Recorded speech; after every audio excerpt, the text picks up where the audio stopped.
Hello ladies and gentlemen, and welcome to the second video of this channel. However, it's the first one that I will actually be looking at Star Wars Empire at War, so let's get straight into it. I'm going to tell you a few things off the bat about Star Wars Empire at War, and then I'll start walking you through the game. Some important aspects to note. First off, I said in the intro that was a predecessor. That's the wrong word. It's not a predecessor at all. No, not this, but the expansion pack I said was a predecessor. That was the mistake I made. It's not a predecessor if it's an expansion pack, because the expansion pack came out of October 2006. So, it came out the same year as Star Wars Empire at War, but it's not a predecessor. It's an expansion pack. And even if you want to call it a sequel, because it builds so much off the game that it's almost standalone on its own. Because they took a lot of aspects of this game and actually adjusted a lot of things. They did a lot of balancing to introduce the new faction, but we're not looking at the expansion pack right now. What we are looking at is Empire at War, the original thing, and this is going to be basically an overview. I'm going to show you what this game presents in its basic self, and then I'll start actually doing more of the series that I did promise in the intro video with the expansion pack. But a few points I want to get off the bat. Star Wars Empire at War is a 2006 RTS developed by Petroglyph Games. It was published by LucasArts, and its setting, if you actually care about that, is set somewhere between episodes 1 and episodes 4. So it's really just the start of the rebellion. They're not supposed to be as strong as they could be. Which is weird because it's an RTS, so you can actually amass a fleet and send it in there. That makes the Empire look like they're broke. But besides that little bit of humor, I'll go on to say that I did check my numbers, and on Steam it does go for $20. However, I know probably nobody's going to be shelling out $20 for a game that's from 2006, but we all know that, those of us that are familiar with Steam, we all know that Steam and their wonderful leader, Gavin, seems to love to make sales, and this game, you could get it probably around any holiday for about $5, so don't shell out $20 for it. You can get it much cheaper if you just wait for a sale. Or if you're crazy and you really love Star Wars and you don't have the Steam's full pack for it, you could spend $100. But again, that goes down to about $50 during Christmas time, so you may want to wait and not shell out all that money immediately. It is listed on Steam as single player, but don't be mistaken, I did mention that the online functionality is no longer available, which means you can't play online or have web chat between friends with it, but I know why now. The online functionality was shut down on May 31st, 2014 due to Glue Mobile buying GameSpy and shutting down the servers. This also applied to Star Wars Battlefront, Star Wars Battlefront 2. If you actually heard that, that's me slapping my little notepad with all my little notes on it so that I don't have to tab out and freeze the video and cause a problem. But anyway, it did create a lot of online functionality being shut down for a lot of Star Wars servers. There was something else that I wanted to say, but I can't seem to remember what it was. But it must have been an add-on, because it's not on this notepad. And I am going to be using this little notepad that I got from Blizzard, because I bought Overwatch, because I'm a part of that hype train. It is a good game. One day maybe I'll talk about Overwatch, but that's not today. Today is Star Wars Empire at War.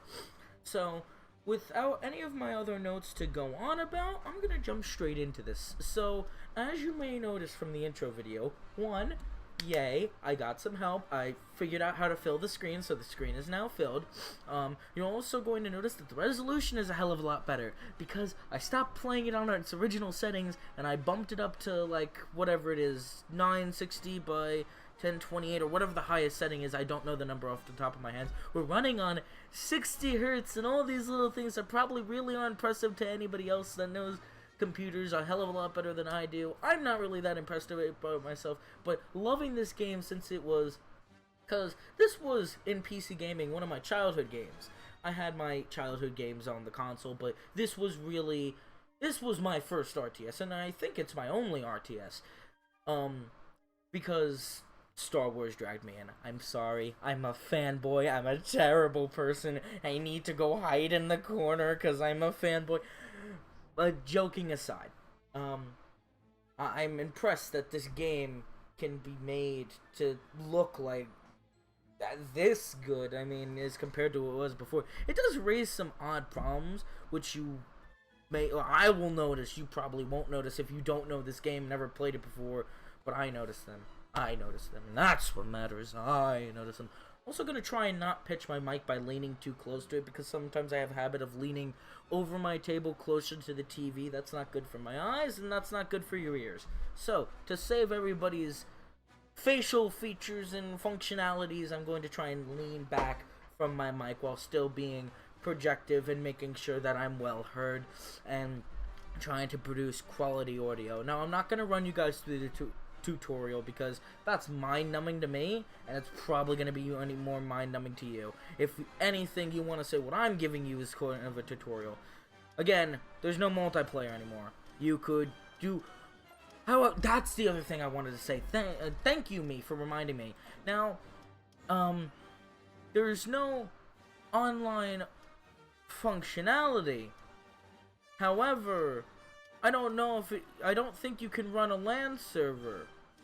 I don't know if you have to. I don't know. That I don't know, because I've never had a chance to check it out. I don't know if you can run your own server off of your computer, or if you would have had to have a server run by GameSpy in order to have online functionality. But what you can do, and you will notice here, I'm going to go quick to this. Never mind. I thought you could add another player. Silly me. Bad me. I don't know if you can run LAN. And I don't have anybody that's within LAN distance of me that I can run, that has this game that I could run the server with. I'm not going to make somebody buy Star Wars Empire at War just so that we could test it once. But test that for yourselves if you do happen to. I unfortunately cannot test that for you because I have no way and means to do it. But I don't know if LAN won't work anymore. I know for a fact that, you know, you can't play with somebody from another country or another state or anywhere outside your neighborhood. But I don't know if LAN functionality is still capable, and I also don't know if I'm talking bullshit and have no true understanding of what it actually means to run a LAN server, because I don't run servers. That's one of my friends that runs all the servers for us, so I don't know. And there's a lot of things I kind of should know, but this handful of things that I don't know, hopefully will get covered about by what I do know and what I can give you. So if I'm talking bullshit about this and LAN won't work no matter what I do because servers don't work, or I don't know,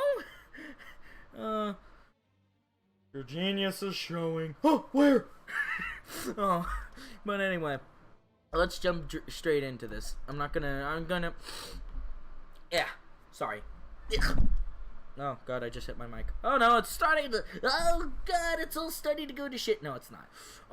Okay, so, what is offered with Star Wars Empire at War, and I don't know how true. Oh, I didn't even realize. All these years, and I've never realized that that's a button. That's good. It's good. It's good job. It's good. It's good. All those years, never knew that you could. Who wants to watch the? No, I'm just kidding. What this game brings you is about 4 game modes. No. 3 game modes. 3 game modes. It brings you land control, space, and land. I'm not going to show land control because I don't want to have too many episodes running of this. And I'll try and make this as long as I can. I don't want to go over an hour. I probably should be timing myself on this because I want to try and keep the video to an hour, half hour, 45 minutes.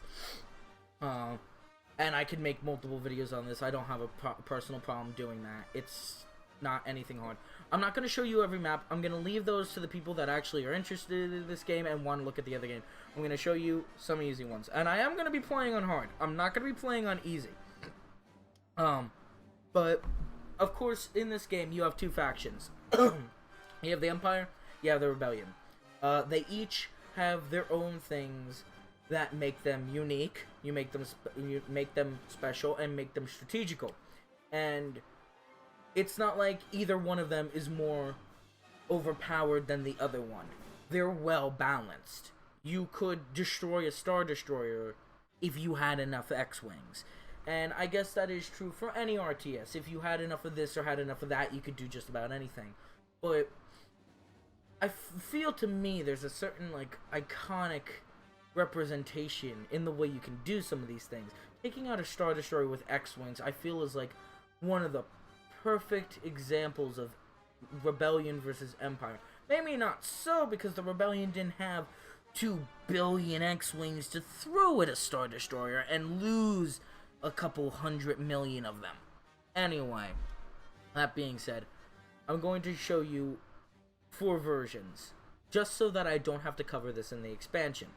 I'm going to show you Rebellion Land, Empire Land, Rebellion Space, Empire in Space. I'm going to show you these. We're going to battle through them. I'm going to try and talk on and fill the video as much as I possibly can with information that I know, probably most about Star Wars lore. But I'm going to have a lot more lore to bring you in the expansion pack, because that starts, and I'm smiling right now because I'm getting all giddy thinking about it. It dives into some of the deeper lore, stuff that, you know, goes even beyond my scope of knowledge. And not that I have some kind of massive scope of knowledge about Star Wars, but I have more than most people I know.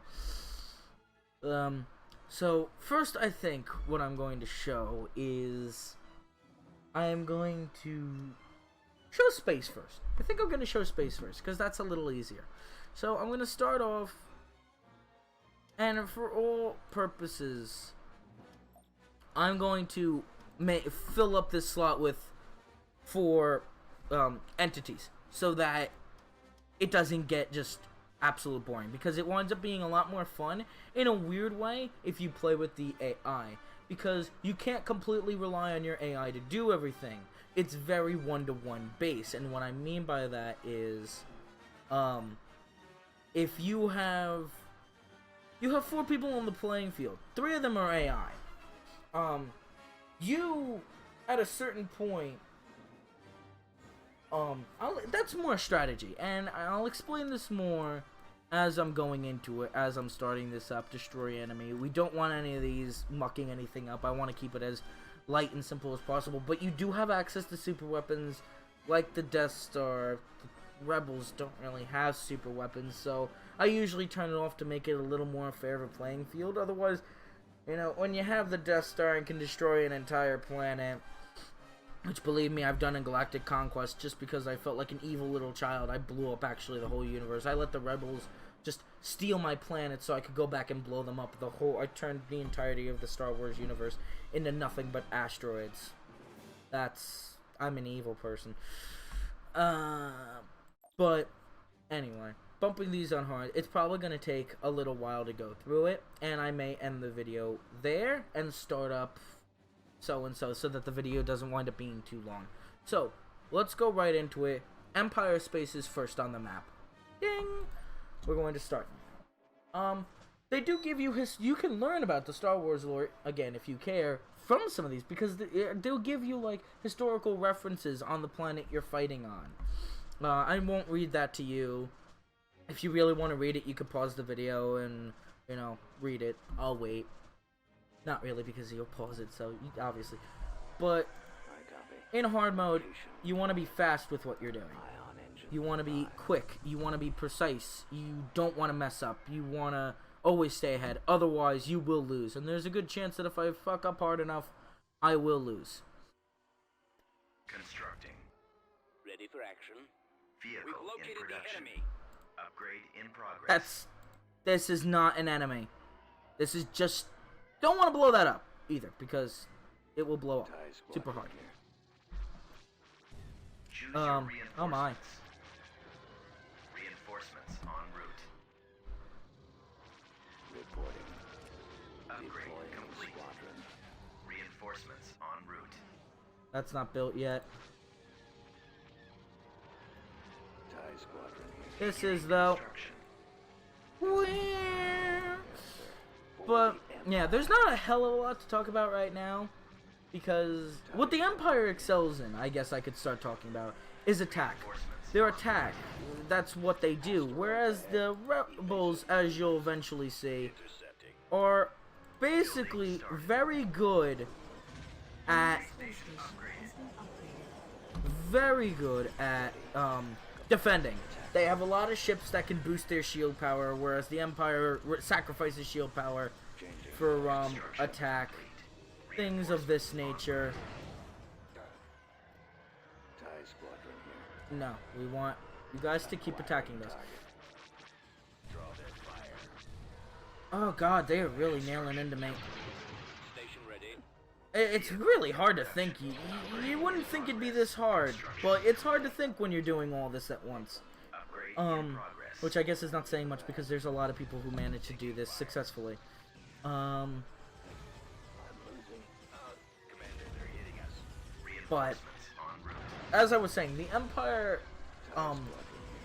wow, the Empire excels at boosting their firepower and chewing through lighter enemies that can't shield themselves. Whereas the Rebellion does manage to counteract this by being very defensive. And that gives you the offensive-defensive play. You can get through their shields, but then it also becomes a number game. It becomes a game about being careful, managing your resources, which, as I say this, throwing my resources around like they just don't care, probably damning myself. But it's important to be able to manage as much as you can and be proficient in managing what you can Upgrade complete. Reinforcements so that you don't get overwhelmed. Ready for battle. Now, I could have done this and been a very easy person, just did an easy battle, but that would have lasted a few minutes and it really wouldn't have showcased the game itself. Get closer. Right away. Space station. Which is not what I want to do. I want to showcase the greatness of this game, despite how old it is, by Construction. showing... Oh wow, they already have one of those up. Space station upgrade. By showing that it still holds up even after all these years, and it does, because it does serve the purpose of an RTS. It does have its weight, and it does manage to do its job. Constructing unit. Huh, only one? Guess I'll Upgrade bump in up that, and I'll bump progress. up that. Now, about the space station, you level up your space station in tiers, 1 to 5. And as you level up, you obviously can see you get more units, and you also can get buffs that help enhance your ships, make them last a little bit longer, make them stronger, make them, you know, more resilient, and other things like that. You will also notice that ships come with hard points, and taking out certain hard points, like if you take out the engines, a larger ship won't be able to move as fast. If you take out the hangar, they won't be able to launch ships, but not every ship has hangars, and so on and so forth. And it does add this uniqueness to each ship, and it does make your units matter, what you pump out, what you do.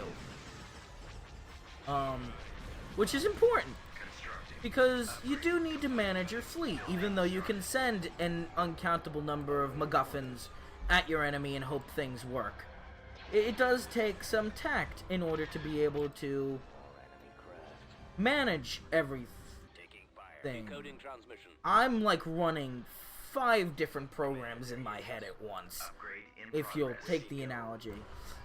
So, if my sentences start disconnecting, just please tack it onto that. Like, here's what I said about the Empire ship. Boost weapon power. Divert power to from the shields and engines to the weapons for a short time. Firepower will be increased at the cost of shield regeneration and engine speed. And your shields will decay. They will Donkey Kong. Sorry, I don't know why I said that. It just made me think about that. But you do have to manage, because if you run out of money, you run the risk Upgrade in progress. of not being able to keep the enemy at bay. You run that serious risk of the enemy getting the upper hand, and if they get the upper hand, it's a problem. It is a significant problem. Crews are online. I'm gonna buy one of these because these were my favorite playing with as a kid. But I'll explain a lot more of the ships later on. Like, I think in the expansion pack, I may explain the ships a lot. I know I will have to explain all of the Zan Consortium ships.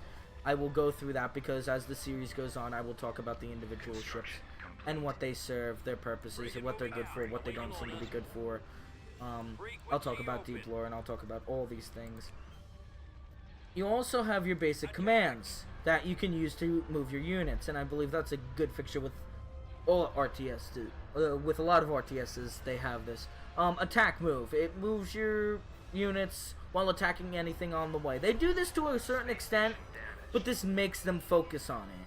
A simple attack is if you want to attack a target, you don't click this button too much, because if you hover over something, and it's an enemy, it will attack.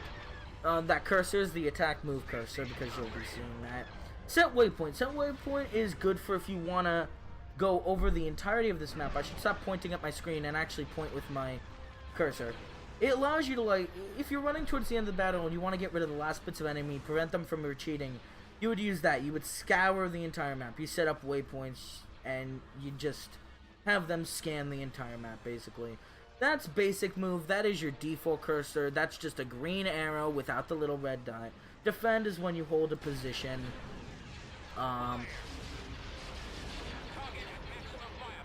Stop is if you need somebody to stop. See, their shields are draining. Just to go back to that for a second for the attack power. That's actually a mercenary ship, and I'll explain that real quick. It comes from these things, mercenary outposts. I didn't mean to click. But once you do that, look, the Empire ships start falling apart. They have no shields to defend them, and they start getting eaten to bits. And it's really sad, and really... it's really depressing, because they won't get home to see their families. I explained guard, right? Yes, I explained guard. Guard, it has your units hold a position and maintain a position. You can also tell on the mini-map what your units are doing by a little circle. Ping, that'll happen. Red means they're going for the attack. Green means they're just moving, and they won't attack. They'll go there as fast as they want to, as fast as they need to. And this is actually surprising, because I would have thought I would have been doing a lot worse than this. Because last time I played on hard, it did not go so well. It was not pretty. It was not good. It was quite bad, really. Fire for maximum offense. There's almost nothing left of you. But you can also, what I forgot to mention is these satellites. If you have something small enough to capture them, because you can't move a Star Destroyer into these things and just capture them. You need something like fighters or acclimators, something small, something nimble, something that can't just hold down the objective. You can make defense satellites, which you see these are enemy satellites tearing up my allies' ships. The laser defense satellite is better for taking out smaller things, while the missile defense satellite is better for taking out hard targets and hard points.